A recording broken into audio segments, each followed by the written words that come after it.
الحمدللہ رب العالمین والصلاة والسلام علی سید المرسلین اما بعد فاعوذ باللہ من الشیطان الرجیم بسم اللہ الرحمن الرحیم۔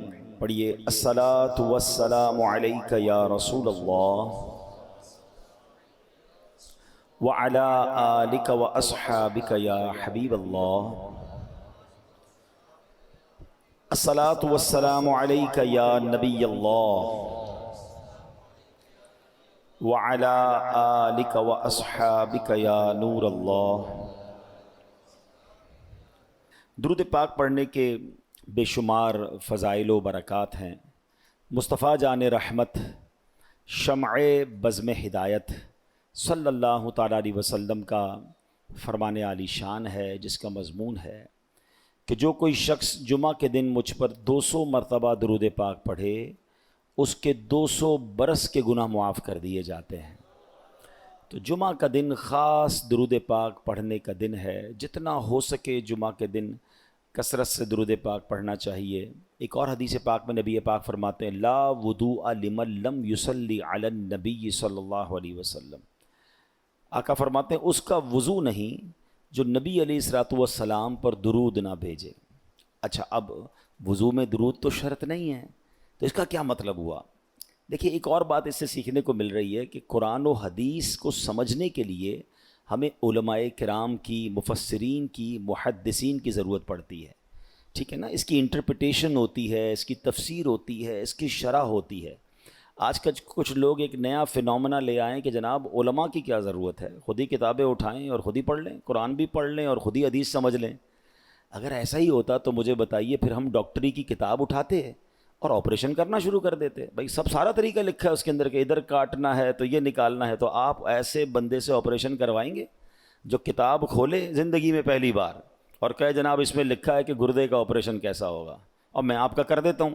آپ کہیں گے نہیں بھائی، کتاب اور ہے، تجربہ اور ہے، ٹریننگ اور ہے، پریکٹیکل اور ہے، تھیوری اور ہے۔ اچھا، یہ ساری باتیں میں دنیا کے کاموں میں سمجھ آتی ہیں۔ بدقسمتی سے قرآن و حدیث میں اتنی مظلومیت ہے کہ جو بندہ الٹی بات کرتا ہے وہ بھی ہم کہتے ہیں بات تو ٹھیک کر رہا ہے، علماء کی کیا ضرورت ہے؟ کیوں ضرورت نہیں ہے؟ دنیا کے ہر سبجیکٹ میں ٹیچر کی ضرورت ہے، کسی گائیڈ کی ضرورت ہے، قرآن و حدیث میں تو زیادہ ضرورت ہے۔ اب صرف ایک حدیث میں دیکھیں نا، نبی پاک نے کیا فرمایا کہ اس کا وضو نہیں جو نبی پر درود نہ بھیجے۔ حالانکہ وضو کی شرائط میں درود پاک تو نہیں ہے، اب اس کی شرح پڑھنی پڑے گی، اب علماء سے رجوع کرنا پڑے گا کہ اس کا مطلب کیا ہے۔ تو سبحان اللہ، علامہ عبد الرؤف مناوی رحمۃ اللہ تعالی فرماتے ہیں اس شخص کا وضو مکمل فضیلت والا نہیں جو وضو کے بعد نبی پاک پر درود نہ پڑھے۔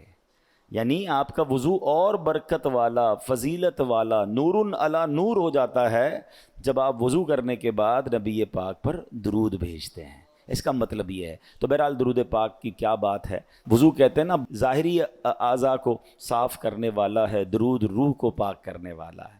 تو درود کثرت سے پڑھتے رہا کریں۔ شاعر لکھتے ہیں یہ وظیفہ ہے قوت مومن، یہ وظیفہ ہے قوت مومن، ہونے دے گا نہ خم درود و سلام، طاعتیں سب اسی سے ہیں مقبول، طاعتوں میں اتم درود و سلام، بلکہ یہ ہے متمم الاعمال، ہر عمل میں اہم درود و سلام۔ اللہ کرے کہ ہم درود پاک کی کثرت کرنے والے بن جائیں، محبت کے ساتھ بآواز بلند درود پاک پڑھ لیں۔ صلو علی الحبیب صلی اللہ تعالی علی محمد صلی اللہ علیہ وسلم۔ الحمدللہ، ہم جمعہ کے دن جو بیان کرتے ہیں اس میں ہماری ایک انٹینشن، ایک نیت شروع سے ہے، اور ہم نے اپنا ایک ٹاپک رکھا ہے کہ ہم قرآن مجید فرقان حمید سے برکتیں لیتے ہیں۔ ہمارا موضوع ہوتا ہے قرآن کی باتیں، کیونکہ قرآن مجید فرقان حمید میں بے شمار نصیحتیں ہیں، بے شمار ہمارے لیے رہنمائی کے پھول ہیں۔ آج ایک اور معاملہ ہم حضرت موسیٰ علیہ السلام کی قوم کے حوالے سے، پارہ نمبر 1 ہے، سورہ بقرہ ہے، اور آیت نمبر 55 اور 56، 2 آیتوں کی تلاوت کریں گے، اور اس کے تحت انشاءاللہ بڑے شاندار، بڑے اہم مدنی پھول آج ہم سیکھیں گے۔ اللہ کریم قرآن مجید میں ارشاد فرماتا ہے وَإِذْ قُلْتُمْ يَا مُوسَىٰ لَن نُؤْمِنَ لَكَ حَتَّىٰ نَرَى اللَّهَ جَهْرَةً فَأَخَذَتْكُمُ الصَّاعِقَةُ وَأَنْتُمْ تَنظُرُونَ۔ ثم بعثناکم من بعد موتکم لعلکم تشکرون۔ اس دو آیتوں کا جو ٹرانسلیشن ہے، ترجمہ کیا بنتا ہے؟ آسان ترجمہ قرآن کنز العرفان۔ اور یاد کرو جب تم نے کہا اے موسیٰ ہم ہرگز تمہارا یقین نہ کریں گے جب تک اعلانیہ خدا کو نہ دیکھ لیں، تو تمہارے دیکھتے ہی دیکھتے تمہیں کڑک نے پکڑ لیا، پھر تمہاری موت کے بعد ہم نے تمہیں زندہ کیا تاکہ تم شکر ادا کرو۔ اب یہ واقعہ کیا ہے؟ یاد رہے کہ حضرت موسیٰ علیہ السلام نے جب کوہ طور پر آپ تورات شریف لینے گئے تھے تو پیچھے بنی اسرائیل نے بچھڑے کی پوجا شروع کر دی تھی۔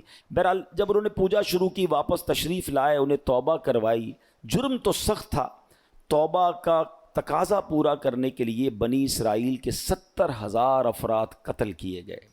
یہ بھی یاد رہے کہ پچھلے زمانے میں توبہ قبول کرنے کے تقاضے بھی اور ہوتے تھے۔ ہم تو آج سچے دل سے توبہ کر لیں پچھلے گناہ معاف ہو جاتے ہیں نا، پہلے زمانے میں توبہ کے الگ الگ تقاضے تھے، قتل کیے جاتے تھے، لوگوں کو جانیں دینی پڑتی تھیں۔ ہمارے لیے اللہ نے بڑی آسانیاں کی ہیں۔ بہرحال اب اس کے بعد حضرت موسیٰ علیہ السلام سے رب نے فرمایا 70 افراد سلیکٹ کیجئے اور ان 70 کو لے کر آپ کوہ طور پر آئیں اور وہ 70 اللہ کی بارگاہ میں بھی توبہ کریں، معذرت پیش کریں جو یہ واقعہ ہوا۔ اب آپ نے ان 70 افراد کو سلیکٹ کیا جنہوں نے بچھڑے کی پوجا نہیں کی تھی۔ اچھا، اب وہ 70 افراد جب کوہ طور پر گئے اللہ کی بارگاہ میں، مگر یہ عجیب لوگ تھے کہ جرم کرتے تھے، ان کو معافی ملتی تھی، شکر ادا کرنے کے بجائے پھر گڑبڑ کر لیتے تھے۔ اب یہاں انہوں نے کیا کیا کہ جیسے ہی کوہ طور پر پہنچے اور طے یہ تھا کہ سب اللہ کی بارگاہ میں توبہ کریں گے، اس واقعے کا معذرت پیش کریں گے، انہوں نے ایک نیا معاملہ کھڑا کر دیا۔ انہوں نے جا کر کہا کہ انہوں نے کیا کہا؟ اللہ پاک فرماتا ہے وَإِذْ قُلْتُمْ، اور یاد کرو جب تم نے کہا، یعنی اے بنی اسرائیل تم یاد کرو کہ جب تم میں سے 70 افراد کو بلایا گیا اور معاملہ یہ تھا کہ اللہ کی بارگاہ میں معافی مانگنی ہے، کیونکہ جن لوگوں نے بچھڑے کی پوجا کی، رب کی نافرمانی کی، اللہ سے معافی مانگنی ہے، تو شکر ادا کرنے کی بجائے الٹا گستاخی کرنے لگے اور کہتے ہیں اے موسیٰ ہم ہرگز تمہارا یقین نہ کریں گے جب تک اعلانیہ خدا کو نہ دیکھ لیں۔ ہم اللہ کو دیکھیں گے پھر معافی مانگیں گے، ہم تمہاری بات نہیں مانتے۔ اللہ کی آواز آتی تھی، اللہ سے کلام ہوتا تھا، ہم دیکھ نہیں پا رہے اللہ کو، جب تک اللہ کو نہیں دیکھیں گے اے موسیٰ ہم تمہاری بات نہیں مانیں گے۔ اللہ اکبر! جب ایسی گستاخی والا انداز اختیار کیا تو قرآن کیا کہتا ہے؟ فَأَخَذَتْكُمُ الصَّاعِقَةُ وَأَنْتُمْ تَنظُرُونَ، قرآن کہتا ہے تو تمہارے دیکھتے ہی دیکھتے تمہیں کڑک نے پکڑ لیا، یعنی آسمان سے بجلی کڑکی، بجلی گری اور دیکھتے ہی دیکھتے یہ 70 کے 70 افراد باری باری موت کے گھاٹ اتر گئے۔ اب یہ بڑا اہم کوسچن ہے، اللہ کو دیکھنے کی تمنا کرنا تو گستاخی نہیں ہے؟ حضرت موسیٰ نے خود تمنا کی تھی، اے اللہ میں تجھے دیکھنا چاہتا ہوں۔ لن ترانی وہاں سے حکم ہوا تھا نا، حضرت موسیٰ نے تو کہا تھا ربی ارینی، اے میرے رب مجھے جلوہ دکھا، اور وہاں سے کیا فرمایا گیا؟ لن ترانی، تم مجھے ہرگز نہیں دیکھ سکو گے۔ پتہ چلا کہ یہ جو دیدار کا شوق ہے یہ تو بڑی اچھی بات ہے۔ اور سبحان اللہ، نبی پاک علیہ السلام کی ایک حدیث بھی ہے، اللہ کے حبیب علیہ السلام فرماتے ہیں جو اللہ پاک سے ملاقات کو پسند کرتا ہے اللہ پاک بھی اس کی ملاقات کو پسند فرماتا ہے۔ اچھا، اس میں دو باتیں ہیں، ایک تو زندگی میں تمنا کرنا، یہ بات یاد رکھیے کہ اپنی آنکھوں سے کوئی رب کو نہیں دیکھ سکتا، یہ شان تو نبی پاک کو ہی نصیب ہوئی ہے، ہاں یہ تو آقا کے سوا کسی کو مرتبہ نہیں ملا، لیکن خواب میں اللہ کے دیدار کی تمنا کی جا سکتی ہے۔ انشاءاللہ جنت میں تو دیدار ہوگا ہی ہوگا انشاءاللہ، جو جنت میں جائیں گے تو یہ تمنا کرنا۔ اور اس میں ایک اور علماء بات فرماتے ہیں جو اللہ سے ملنے کی، اللہ سے ملاقات کا جو شوق ہے نا، ایکچولی اس سے مراد یہ ہے کہ بندہ آخرت کی طرف رغبت رکھے۔ کچھ لوگوں کو موت سے بڑا ڈر لگتا ہے، ان سے جب بھی بات کرو نا بھائی مرنا ہے، وہ کہتے ہیں یار مرنے کی بات نہ کیا کرو، قبر میں جانا ہے بھائی قبر میں جانے کی بات نہ کیا کرو، جنت دوزخ کی بات کریں، اس سے گھبرانا نہیں چاہیے، موت تو مومن کے لیے تحفہ ہے۔ اچھا مجھے ایک بات بتائیں، ہم مرنے کی بات کرنا چھوڑ دیتے ہیں، کیا مرنے سے بچ جائیں گے؟ موت پتہ ہے ایک ایسی حقیقت ہے جو دنیا کا ہر مذہب مانتا ہے، صرف مسلمان نہیں، ہر ریلیجن کے لوگ مانتے ہیں، عقل مند ہو، بوڑھا ہو، جوان ہو، عورت ہو، مرد ہو، ایوری بڈی، کسی بھی مذہب سے تعلق رکھنے والے ہیں، ایون کہ جو خدا کو نہیں مانتے نا معاذ اللہ، وہ بھی موت کو مانتے ہیں کہ موت سے نہیں بچ سکتے۔ Death is reality. عربی کا ایک مقولہ ہے الموت قدح کل نفس شاربوہا، موت ایک ایسا جام ہے جو ہر کسی نے پینا ہے. الموت باب کل نفس داخلوہا، موت ایک ایسا ڈور ہے، ایک ایسا دروازہ ہے، ہر کسی نے گزرنا ہے. کل نفس ذائقۃ الموت، ہر کسی کو پتہ ہے مرنا ہے. تو مرنے سے کیوں ڈرتے ہیں بھائی؟ ہاں کام ایسے کریں نا کہ مرنے سے تو بچ نہیں سکتے. گناہ گار بھی مرے گا، نیک بھی مرے گا، مسلمان بھی مرے گا، غیر مسلم بھی مرے گا. اب مسلمان کا کام کیا ہے کہ موت سے بھاگنے کی بجائے موت کی تیاری شروع کر دے. عاشق رسول تو موت کا انتظار کر رہا ہوتا ہے. مولانا حسن رضا خان صاحب کہتے ہیں نا، جان دے دو وعدہ دیدار پر. مرنے کے بعد پتہ کیا ہوگا؟ نبی پاک کا دیدار نصیب ہوگا نا، قبر میں آئیں گے نبی پاک. تو ایسی زندگی گزارو نا. عاشق رسول تو انتظار کرتا ہے، جان دے دو وعدہ دیدار پر، نقد اپنا دام ہو ہی جائے گا. ایک اور شاعر لکھتے ہیں نا، قبر میں سرکار آئیں تو میں قدموں پر گروں، گر فرشتے بھی اٹھائیں تو میں ان سے یوں کہوں، اب تو پائے ناز سے میں اے فرشتوں کیوں اٹھوں، مر کے پہنچا ہوں یہاں اس دل ربا کے واسطے. ایک اور نعت کا شعر ہے نا، قبر میں تشریف لائیں گے مصطفیٰ، عادت بنا رہا ہوں درود و سلام کی. ہم تو درود و سلام پڑھنے کی عادت اس لیے ڈال رہے ہیں کہ جب نبی پاک کا دیدار ہوگا تو درود و سلام پڑھیں گے. قیامت کے دن اللہ کا دیدار ہوگا، جنت میں رب کا دیدار ہوگا. اللہ سے ملاقات کا شوق ہونا چاہیے. آپ نے دیکھا ہوگا، اس کو اس طرح سمجھیے، جو اسٹوڈنٹ لائف گزاری ہے، جن کی جس سبجیکٹ کی پکی تیاری ہو، پورا پیپر یاد ہو، اور ان کا امتحان قریب آنے والا ہو، ان کو مزہ آ رہا ہوتا ہے، یار آج تو بڑا، اور اس امتحان کی کسی دن ڈیٹ چینج ہو جائے. اسٹوڈنٹ بولتا ہے یار اتنی اچھی تیاری کی تھی، میں تو بڑے اچھے نمبر لینے والا تھا، یہ کدھر چینج ہو گیا. اور جس کو تیاری نہ ہو وہ کہتا ہے کسی طرح ڈیٹ تبدیل ہو جائے، کسی طرح باری نہ آئے، میرا امتحان ہی نہ ہو. فرق ہے نا، دونوں اسٹوڈنٹس میں فرق ہوتا ہے. جس کی تیاری مضبوط، وہ انتظار میں بیٹھا ہے جلدی امتحان آئے، جلدی گریڈ لوں، جلدی انعام ملے گا، جلدی جناب آگے جاؤں گا. تو مومن ایسی لائف گزارے کہ موت آنی ہے، اس سے بچ نہیں سکتے. اب مرنا ہے، ایمان سلامت لے کے جاؤں، قبر میں نبی پاک کے جلوے ہوں گے، قیامت کے دن پیارے آقا کی شفاعت ہوگی، اور پھر جنت کی نعمتیں ملیں گی. تو کتنی پیاری حدیث ہے کہ جو اللہ پاک سے ملاقات کو پسند کرتا ہے، اللہ پاک بھی اس کی ملاقات کو پسند فرماتا ہے. ایک اور حدیث قدسی میں ہے، نیک لوگ مجھ سے ملنے کا بہت شوق رکھتے ہیں اور میں ان کی ملاقات کا ان سے زیادہ مشتاق ہوں. رب بھی ملنا چاہتا ہے نیک لوگوں سے. اے ہائے، تو ایسے بن جاؤ نا کہ جو بندہ رب سے ملنا چاہے. تو اب سوال یہ ہو گیا کہ جناب اللہ سے ملاقات یا اللہ کا دیدار تو بڑی اچھی تمنا تھی، پھر بنی اسرائیل کو سزا کیوں ملی؟ What is the difference? حضرت موسیٰ بھی مانگ رہے تھے. چلے ایک اور عشق والی بات بھی سن لیں، کلیم اللہ اور حبیب اللہ کا فرق بھی سمجھ لیں. حضرت موسیٰ نے کیا کہا؟ ربی ارینی، اے اللہ میں تجھے دیکھنا چاہتا ہوں. ارشاد کیا ہوا؟ لن ترانی، اے موسیٰ تم مجھے نہیں دیکھ سکو گے. اچھا، یہ لاجیکلی بات بھی ہے کہ جس سے بات ہو نا، اور پیار بھی ہو، عزت بھی ہو، اور دیکھا نہ ہو، تو دیکھنے کی تمنا اور بڑھ جاتی ہے. دنیا میں بھی ہوتا ہے، آپ کسی سے بات کریں اور کبھی دیکھا نہ، بندہ کہ دیکھے تو سی کون ہے، اور اللہ سے بات ہو رہی تھی. تو حضرت موسیٰ نے ریکویسٹ کی، ارشاد ہوا موسیٰ نہیں دیکھ سکو گے. ریکویسٹ دوبارہ ہوئی، پہاڑ پر تجلی نازل کی گئی. حضرت موسیٰ اس تجلی کی تاب نہ لائے اور بے ہوش ہو گئے. کلیم اللہ ہیں، دیدار نہ کر سکے. سمجھیے گا بات کو. اور جو تجلی تھی اس کا جو بھی جلال کہیں، ہیبت کہیں، آپ انکانشیس ہو گئے، بے ہوش ہو گئے. یہ کون ہے؟ کلیم اللہ. حضرت موسیٰ وہ ہیں قرآن میں سب سے زیادہ جن کا ذکر آیا ہے. جس نبی کا سب سے زیادہ قرآن میں ذکر ہے نا، وہ حضرت موسیٰ ہیں. اتنا بڑا مرتبہ ہے. مگر آؤ اب حبیب اللہ کی بات کرتے ہیں. یہاں ریکویسٹ ہے، وہاں نبی پاک 27 رجب المرجب ہے، اور ام ہانی رضی اللہ تعالی عنہا کے گھر مکہ پاک میں آرام کر رہے ہیں. اور جبریل امین کو بھیجا جاتا ہے کہ جاؤ میرے محبوب کو میرے پاس لے آؤ. وہاں ریکویسٹ ہے، یہاں بلایا جا رہا ہے. وہاں دیکھ نہ سکے، اور وہاں رب نے اپنے پاس بلا کر نہ صرف دیدار کروایا بلکہ نہ جانے کتنا کچھ عطا فرمایا. اب فرق دیکھیے، ہم صلاۃ والسلام میں شعر پڑھتے ہیں نا، فرق مطلوب و طالب کا دیکھے کوئی، قصہ طور و معراج سمجھے کوئی. ڈفرنس کیا ہے؟ قصہ طور و معراج سمجھے کوئی بے ہوش جلووں میں گم ہے کوئی. حضرت موسیٰ تو بے ہوش ہو گئے تھے نا. کوئی بے ہوش جلووں میں گم ہے کوئی، کس کو دیکھا یہ موسیٰ سے پوچھے کوئی، آنکھ والوں کی ہمت پہ لاکھوں سلام. یہ فرق ہے کلیم اللہ اور حبیب اللہ میں. لیکن دوبارہ اسی بات پر آتے ہیں کہ جناب ایک طرف تو انبیاء تمنا کر رہے ہیں دیدار کی اور اللہ اپنے حبیب کو دیدار بھی کرا رہا ہے. بنی اسرائیل نے بھی تو ریکویسٹ ہی کی تھی، مگر یہ ریکویسٹ ادب والی نہیں تھی، یہ ریکویسٹ گستاخی والی تھی، ایک ٹرائل تھا، ایک اللہ کے نبی پر اعتماد نہ کرنا تھا. ہم تمہاری بات نہیں مانیں گے. کیا کہا تھا انہوں نے؟ قرآن کی آیت کیا ہے؟ وہ کہتے ہیں وَإِذْ قُلْتُمْ يَا مُوسَىٰ لَن نُؤْمِنَ لَكَ حَتَّىٰ نَرَى اللَّهَ جَهْرَةً. کہتے ہیں اے موسیٰ ہم ہرگز تمہاری بات کا یقین نہیں کریں گے جب تک اعلانیہ خدا کو نہ دیکھ لیں.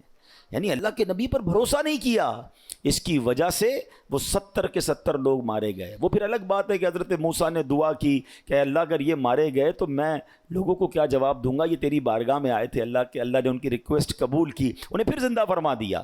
اور وہ زندہ کرنے کی جو بات تھی وہاں بھی قرآن کہتا ہے ثم بعثناکم من بعد موتکم لعلکم تشکرون، پھر تمہاری موت کے بعد ہم نے تمہیں زندہ کیا تاکہ تم شکر ادا کرو. مردے بھی زندہ اس لیے کہ شکر ادا کرنا ہے.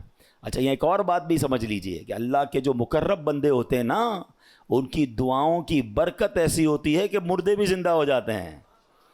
قرآن کے اس واقعے سے یہ بھی سیکھنے کو ملا نا، ان کو تو موت آ چکی تھی، حضرت موسیٰ کی ریکویسٹ پر، آپ کی دعا پر اللہ نے پھر انہیں زندہ کر دیا. تو اللہ والے چاہیں تو ان کی شان ہی نرالی ہوتی ہے. جب کلیم اللہ کی دعا میں یہ اثر ہے تو حبیب اللہ کی دعا کا عالم کیا ہوگا.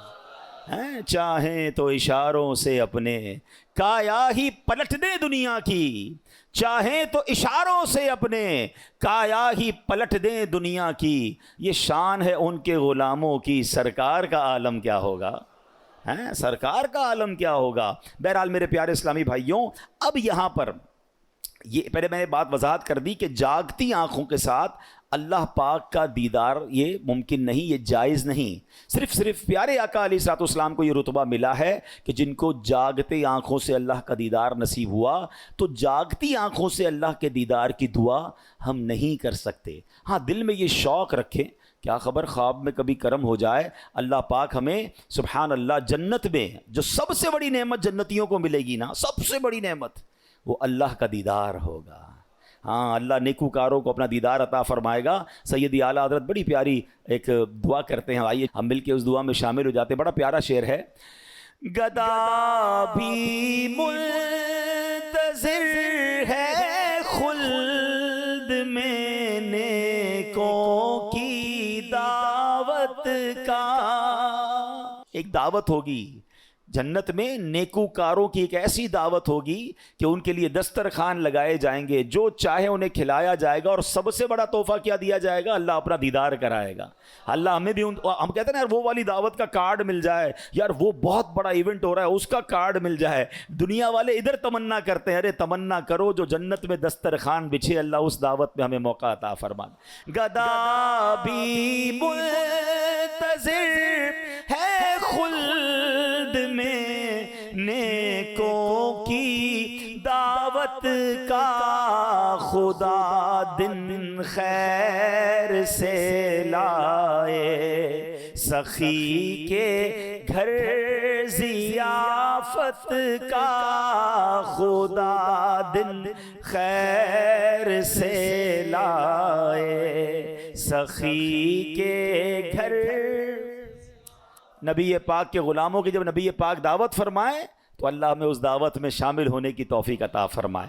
اچھا اب یہاں پر میرے پیارے اسلامی بھائیوں، اب ہم نے سمجھنا یہ ہے کہ نبی پر اعتماد کرنا یہ ایمان کی جان ہے. جنہوں نے اعتماد نہیں کیا وہ برباد ہوئے. اب ہم مسلمان ہیں اور ہمارے نبی اللہ کے آخری نبی اور سب سے افضل نبی ہیں، امام الانبیاء ہیں صلی اللہ تعالیٰ علیہ وسلم. تو اب نبی پاک پر ایمان کیسا ہونا چاہیے، ان کی باتوں پر یقین کیسا ہونا چاہیے، اعتماد کیسا ہونا چاہیے، بلیف کیسا ہونا چاہیے. یہ اب سمجھ لیجئے کہ سچا پکا مسلمان وہ ہوتا ہے جو اللہ اور رسول کے فرمان کے مقابلے میں اپنے دل، دماغ، آنکھ، کان وغیرہ کی نہیں سنتا، بلکہ جو کچھ فرما دیا جائے اس کو دل کی گہرائی سے چپ چاپ حق سمجھ کر مان لیتا ہے. یہ اعتماد ہے، یعنی نبی کے فرمان پر پکا یقین، یہ ایمان کی جان ہے. جو اللہ اور اس کے رسول کے ارشادات پر بن دیکھے ایمان لاتے ہیں قرآن میں رب ان کی تعریف ارشاد فرماتا ہے. بڑی اہم بات کرنے جا رہا ہوں, یہ آج کے سینیریو میں بہت ضروری ہے سمجھنا. ینگسٹر زیادہ سمجھیے, قرآن کیا کہتا ہے؟ الذین یؤمنون بالغیب, وہ لوگ جو بغیر دیکھے ایمان لاتے ہیں. ٹھیک ہے, اس آیت کے تحت مشہور مفسر قرآن مفتی احمد یار خان نعیمی فرماتے ہیں اللہ اور رسول پر اعتماد ہونا ایمان کی حقیقت ہے. چیز کو دیکھ کر یا سن کر تو ہر کوئی مان لیتا ہے, جو چیز غیب میں ہو, عقل میں نہ آئے, اس کو صرف اس لیے مان لینا کہ یہ اللہ اور اس کے رسول کا فرمان ہے, یہ اس بات کی دلیل ہے کہ اس کے دل میں اطاعت ہے. اب مزید فرماتے سچ پوچھو تو ایمان کی جان تو یہ ہے کہ نبی پاک کی خبر پر اپنے حواس یعنی آنکھ, کان, عقل, دماغ سے زیادہ اعتماد ہو. یعنی میں اور آپ دیکھ رہے ہیں کہ ابھی دن ہے, اور اگر نبی پاک فرما دے نا رات ہے, تو ہمیں کہنا ہے میری آنکھ جھوٹی ہے, میرے آقا سچ فرما رہے ہیں. یہ ایمان ہے نا. اچھا, ایک بڑی لاجیکلی بات ہے, آج کل لوگ اپنی عقل اور ہوشیاری سے دین کے احکام کو ریلیٹ کر رہے ہیں, لاجک ڈھونڈ رہے ہیں اور جناب اس پر بحث کر رہے ہیں. مجھے ایک بات بتائیں, آپ اگر مسلمان ہیں, الحمدللہ ہم مسلمان ہیں, ہم میں سے کس نے اللہ کو دیکھا ہے؟ نہیں دیکھا. ہم مانتے ہیں اللہ ایک ہے. کس نے نبی پاک سے ملاقات کی ہے؟ ہم نے ملاقات نہیں کی. ہم کہتے ہیں اللہ کے نبی ہیں, آخری نبی ہیں, یہ بھی مانتے ہیں. ہم میں سے کسی نے بھی جبریل امین کو قرآن لاتے ہوئے نہیں دیکھا. ہم کہتے ہیں ہاں جبریل امین ایک فرشتے بھی ہیں, فرشتوں کے سردار بھی ہیں. ایمان ہے نا. اچھا, پھر قرآن اللہ کی کتاب ہے, ہم نے اترتے نہیں دیکھی, ہم مان رہے ہیں. ہم نے قیامت دیکھی نہیں, ہمارا ایمان ہے. ہم نے جنت دیکھی نہیں, ہمارا ایمان ہے. جب اتنی بن دیکھی چیزوں پر ایمان لے آئے, اب اسلام کے معاملات پہ کوشچن کس بات کا؟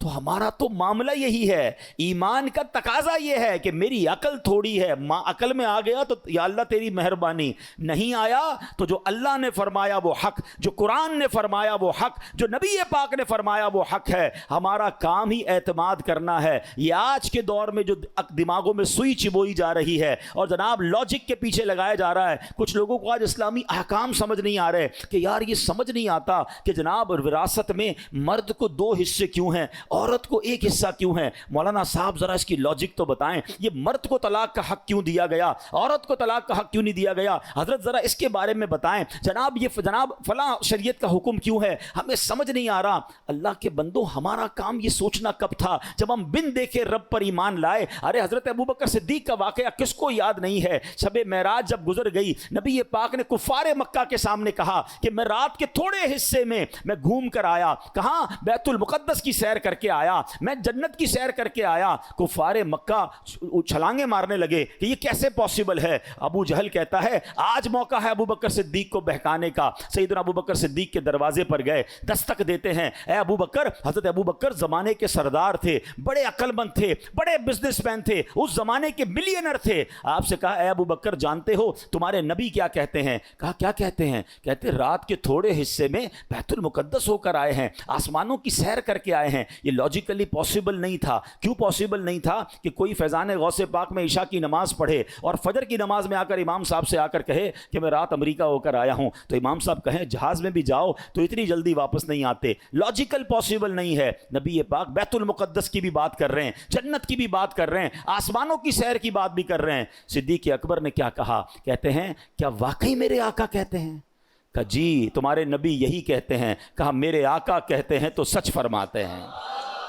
صدیق اکبر نے کوئی کوشچن نہیں کیا کہ لاجیکلی کیسے پاسبل ہے. عقل کہتی ہے پاسبل نہیں ہے, مگر میری عقل تھوڑی ہے, مصطفیٰ کہتے ہیں تو یقیناً پاسبل ہے. نبی پاک اب وہاں صدیق اکبر سے پوچھا گیا اے ابو بکر اتنی بڑی بات کیسے مان رہے ہو؟ کیا شاندار جواب دیا, اور یہ جواب ہم سب کا ہونا چاہیے. وہ کہتے میں تو اس سے بڑی بڑی باتیں مانتا ہوں. میرے آقا کہتے ہیں آسمان سے فرشتے آتے ہیں, مجھے قرآن کی خبریں دیتے ہیں. ارے جس نبی کی آسمانی خبروں کو مان لیتا ہوں, اگر وہ آقا فرما رہے ہیں بیت المقدس ہو کر آیا ہوں, تو پھر میں کیوں نہ مانوں؟ سبحان اللہ. صدیق اکبر نے رہتی دنیا کو یہ میسج دیا ہے. کاش یہ ہم بھی سیکھ جائیں, ہماری اولاد اور بچوں کو سکھا کے چلے جائیں کہ عقل مانے یا نہ مانے, اگر قرآن و حدیث کا کوئی حکم ہے تو ہمیں اس پر عمل کرنا ہے. میری آپ کی عقل تھوڑی ہے. صدیق اکبر نے کیا کیا؟ پریکٹیکلی وہ پنجابی لوگ کہتے ہیں نا, وہ والا جملہ سکھا دیا. وہ کہتے ہیں اسی منن والے ہیں, سوچن والے نہیں ہیں.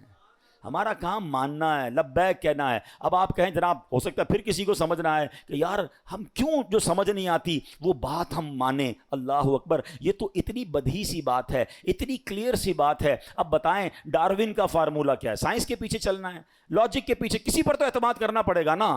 ایک غیر مسلم کہہ رہا ہے مسلمان پہلے بندر تھا، بندر سے جناب یہ ایوولوشن ہوا اور انسان جو ہے وہ بندر سے چینج ہوتے ہوتے ہوتے پھر یہ انسان بن گیا۔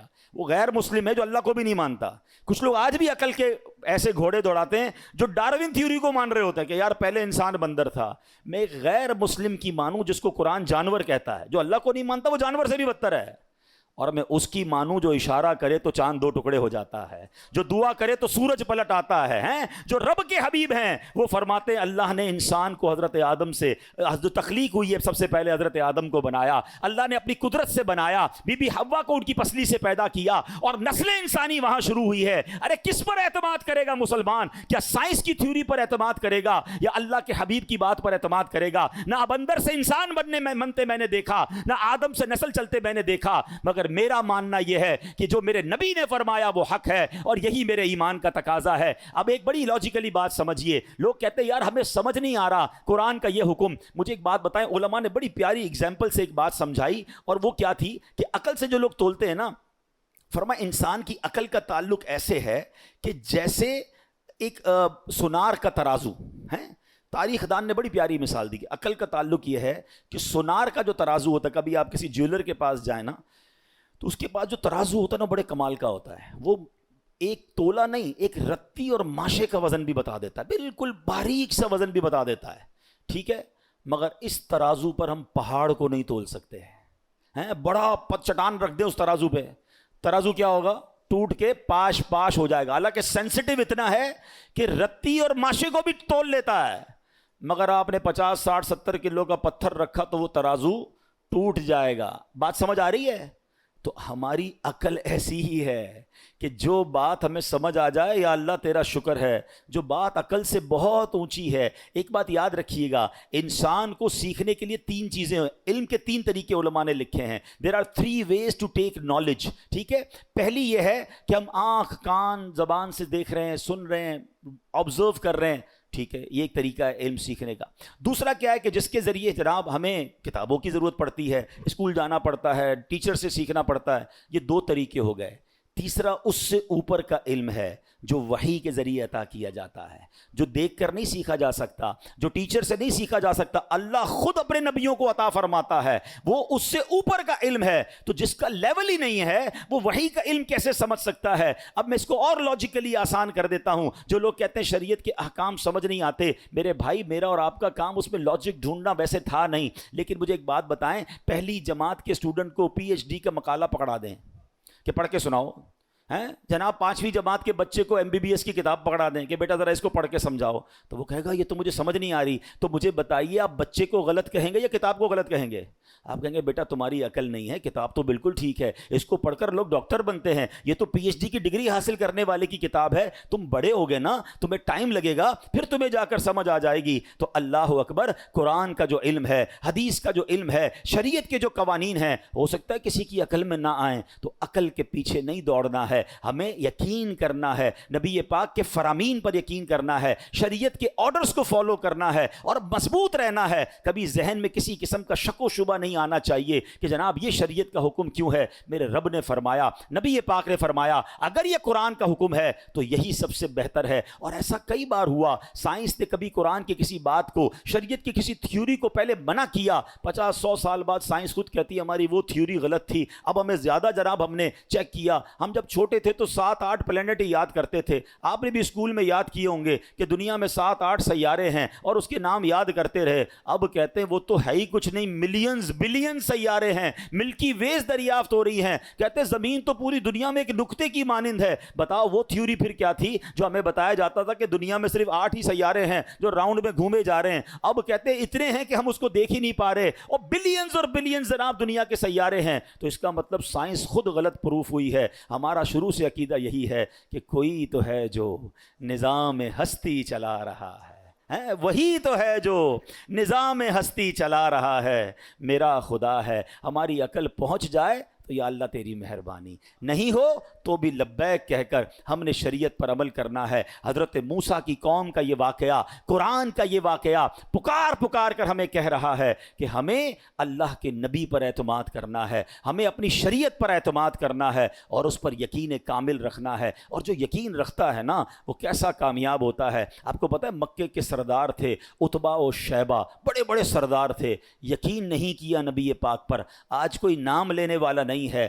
حبشہ سے آنے والے غلام نے یقین کیا، آج بلال حبشی بن گئے ہیں، سردار ہو گئے عاشق رسول کے، عشاقان رسول کے۔ غلام جو تھے وہ سردار ہو گئے، اور سردار جو ہے وہ ناپید ہو گئے ہیں۔ ابو جہل تھا جو اپنی قوم کا سردار کہلاتا تھا، یقین نہیں کیا، راندائے درگاہ اور دنیا بھر میں لان تان کیا جاتا ہے۔ ابو بکر صدیق بزنس مین تھے مگر نبی پاک کی بات پر یقین کیا، خلیفہ اول بنا دیے گئے۔ تو پتہ یہ چلا کہ اللہ کے نبی پر اعتماد کرنے والے کو عروج ملتا ہے، ان کے فرامین پر یقین کرنے والوں کو فلاح و کامرانی ملتی ہے۔ اعتراض کرنے والے، ٹونٹ کرنے والے، طنز کرنے والے، تنقید کرنے والے وہ تباہ و برباد ہو جاتے ہیں۔ تو اللہ کرے کہ یہ بات ہمیں سمجھ آئے اور قرآن و حدیث کے احکام پر ہم عمل کرنے والے بنیں۔ اللہ پاک ہمیں قرآن پاک پر اور نبی پاک کے فرامین پر دل و جان سے عمل کرنے، یقین کرنے، اعتماد کرنے کی توفیق عطا فرمائے، اور اللہ کریم ہمیں اس پر عمل کرنے کی توفیق عطا فرمائے۔ آمین بجاہ النبی الامین صلی اللہ تعالی علیہ وسلم۔